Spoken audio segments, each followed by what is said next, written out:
Politique, on parle beaucoup des présidentielles, mais à l'UMP, on prépare aussi les législatives. Les candidats ont été officiellement désignés samedi à Paris au cours du Conseil national de l'UMP. Coup de projecteur ce soir sur l'Isère avec Lucie Dénéchaud et Dominique Semet. Après l'intervention hier soir de Nicolas Sarkozy, les candidats UMP aux législatives ont tenu à se montrer unis et soudés à la présentation de leur investiture.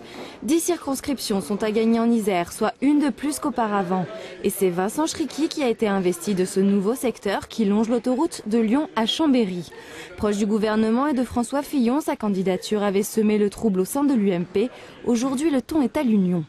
J'ai maintenant l'investiture au terme d'un processus totalement transparent au sein de notre mouvement. J'ai le soutien de nos 2 députés, des maires et des élus de droite sur ce territoire. J'espère qu'on pourra faire une union complète, sinon ce sera de toute façon une union très large et c'est ça qu'il faut pour gagner.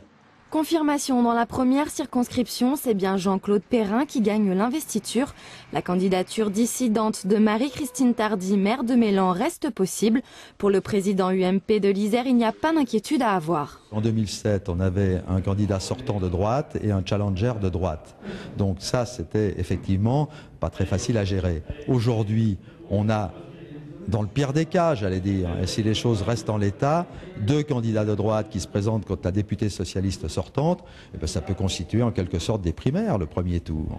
Avec Cécilia Durieux, chef d'entreprise de 25 ans, la campagne se veut jeune et féminine. Pour sa première investiture, elle s'attaque à la 4e circonscription, une des plus grandes de France.